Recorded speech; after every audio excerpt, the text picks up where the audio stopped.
మళ్ళీ ఇంకో వంటతో మీ ముందుకు వచ్చేసాను ఫ్రెండ్స్. ఇంకా కొత్త రెసిపీ, అదేంటంటారా, కోడిగుడ్ల కూర, ఎగ్ కర్రీ విత్ ఎండు రొయ్యలు. ఇంకా కోడిగుడ్ల కూర చూసేద్దామా.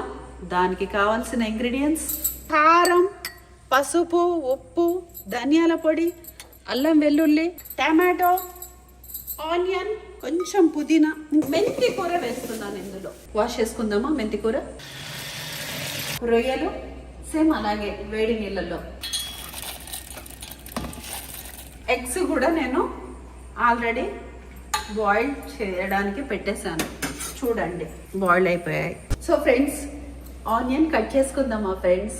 ఈరోజే జిమ్ జాయిన్ అయ్యాను ఫ్రెండ్స్. ఇప్పుడు నెక్స్ట్ టమాటోస్. ఇంకా ఇప్పుడు స్టవ్ ఆన్ చేసుకుందాం. ఉల్లిపాయలు వేసుకుందామా. కొంచెం సాల్ట్ వేసాను ఫ్రెండ్స్, పసుపు, అల్లం వెల్లుల్లి కొంచెం, మరీ ఎక్కువ కాదు, అలాగే పుదీనా, టమాటోస్.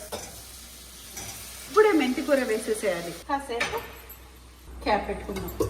సో ఈలోపు ఎగ్స్ని ఫ్రై చేసుకుందాం, అలాగే రొయ్యల్ని కూడా.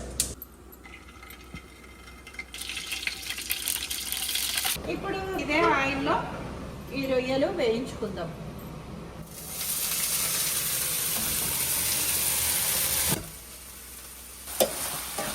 టమాటో రసం వేసే ముందు 1 స్పూన్ కారం,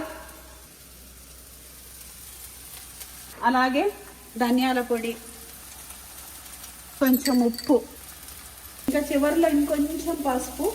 ఇప్పుడు వేసేసారు ఫ్రెండ్స్ ఏంటి, ఈ వాటర్. ఇంకా ఇది క్యాప్ వేసుకుందామా. ఇది అయిపోయింది ఫ్రెండ్స్. ఒకసారి ఓపెన్ చేసి చూద్దాం. అప్పటి నుంచి అలాగే పెట్టేసాం, మంచిగా మెత్తగా ఉడికిపోయింది. ఇప్పుడు దీంట్లో వేయాల్సింది ఒకటి ఉంది, అదే ఎగ్స్. ఇంకా నెక్స్ట్ రొయ్యలు. డింకచక డింకచక డింకచక డింకచకారే. కొంచెం సేపు దీన్ని మంచిగా ఫ్రై కానిచ్చేయాలి. ఇప్పుడు ఒకసారి రొయ్యలు వేసాక దాని వాలకం ఎలా ఉందో చూద్దామా ఫ్రెండ్స్.